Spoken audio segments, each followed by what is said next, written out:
Olá, meu nome é Carlos Emerson, sou economista e o assunto de hoje é a taxa de sobrevivência das empresas brasileiras calculadas pelo Sebrae.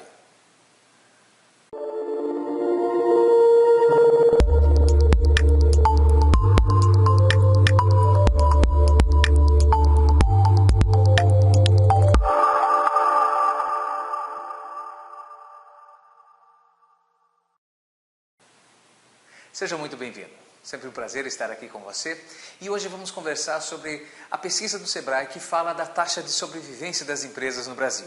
Essa pesquisa datada de outubro de 2016 tem os dados compilados até então, né? Muito interessante, e a boa notícia é de que nós evoluímos bastante. O Brasil cresceu bastante nesse quesito.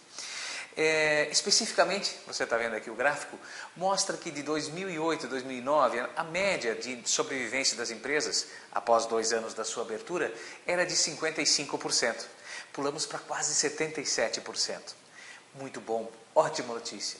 E isso, claro, se deve basicamente ao quê? Ao advento da MEI, microempresa ou microempresário individual. Ou seja, formalizamos inúmeras empresas que até então estavam na informalidade.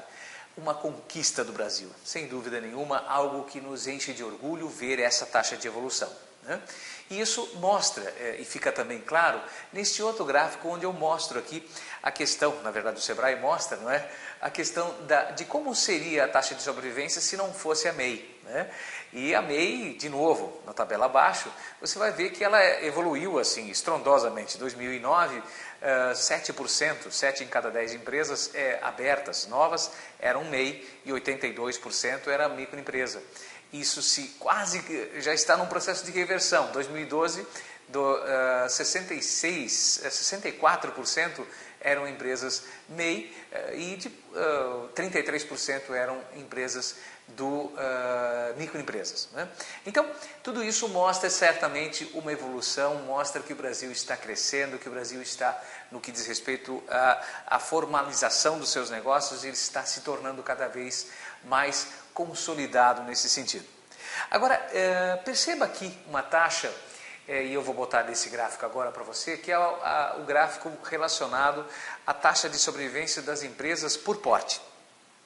Então aqui eu tenho grandes, médias empresas, EPP, mas lá, e eu boto em destaque aqui, ainda aparece a nossa microempresa, com a taxa de natalidade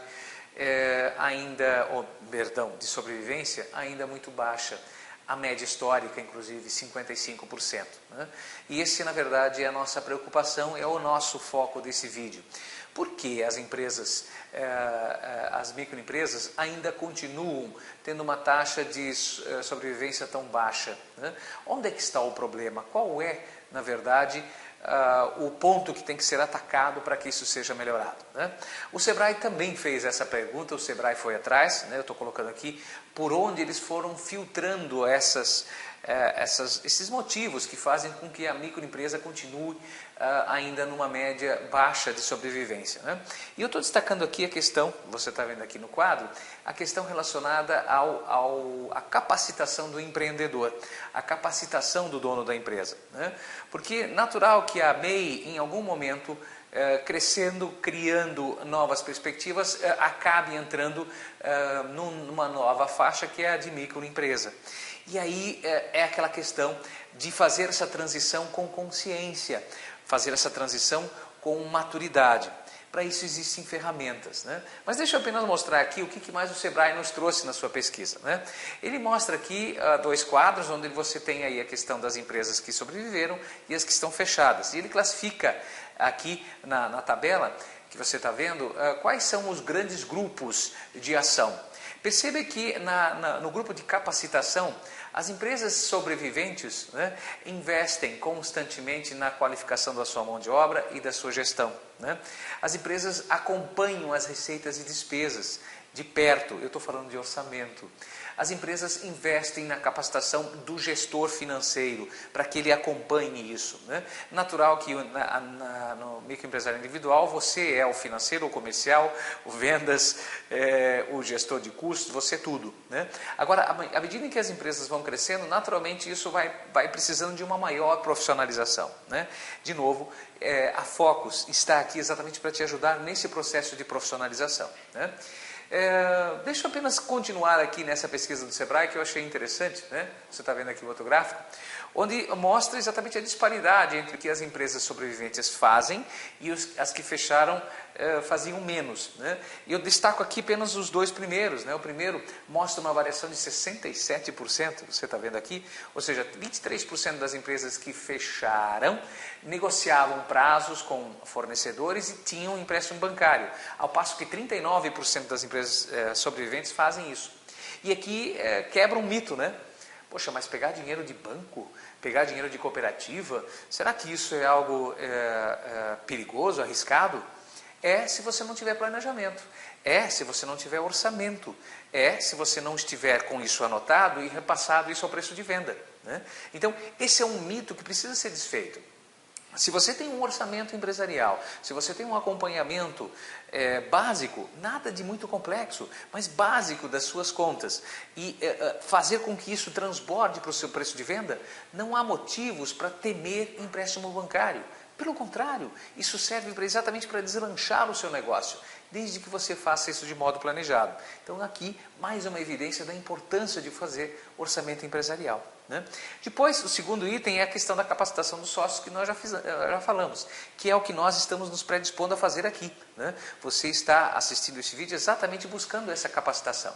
E nós fazemos isso, a Focus faz isso de uma maneira muito objetiva, muito simples, direta, sem muito nhenhenhé, aliás, nada de nhenhenhé, algo que seja objetivo, algo que seja prático, né? 100% prático, né? Para fechar, um tiro de misericórdia, a pesquisa do Sebrae mostra um outro detalhe, mostra a questão relacionada aos motivos, aos culpados das empresas fecharem. Foi perguntado para as pessoas que fecharam, por que você acha que fechou a empresa, né? E aí olha só quem aparece com 31%. A culpa é dos impostos, a culpa é dos custos, a culpa é das despesas, é dos juros. De novo, a questão do orçamento aparece aqui. Mas como? Por quê? Se você tem isso planilhado, se você tem um acompanhamento orçamentário dos seus custos, das suas despesas, dos juros e dos impostos, isso é naturalmente absorvido pelo seu preço de venda. Se você não faz essa ponte ou não tem ela construída, é natural que a culpa seja deles. Então, na verdade, você precisa se capacitar para fazer esse orçamento. Ok? O segundo ponto, bota lá vendas, pouca procura, demanda, clientes, a forte concorrência. Olha, aqui é um sinal que o teu preço de venda talvez esteja errado. Se a forte concorrência consegue fazer um preço menor, né? Pensando aqui, claro, num mundo em que nós tenhamos uma concorrência legal, né? Que seria o quê? Todo mundo comprando e vendendo com nota, todo mundo tendo seus funcionários registrados, tudo isso é o ideal. Agora, se você conhece um concorrente que não esteja sendo leal, denuncie. Não há motivo para acobertar isso, porque afinal de contas é a sua sobrevivência que está em jogo. Ok? Então, para arrematar aqui, eu queria comentar essa importância acho que já ficou claro, né? A importância do orçamento empresarial. É uma ferramenta simples, ela é em Excel, você começa a trabalhar, monta ela, absorve o conceito e dali por diante você toca sozinho. Não há mais a necessidade de acompanhamento de um consultor, de um instrutor ou algo assim. Você consegue tocar o negócio sozinho. O importante é absorver o conceito e a partir dali fazer esse acompanhamento, ok? Então, nós estamos à sua disposição, eu estou deixando aqui embaixo no vídeo os nossos endereços. Se você tiver o interesse de nos visitar, as portas estão abertas tranquilamente. Se você acha que seria interessante fazer uma visita até a sua empresa, me coloco à sua disposição. Agora, preste atenção, não abra mão da sua empresa por uma questão técnica simples. Faça orçamento empresarial, ok? Muito obrigado pela atenção e até a próxima.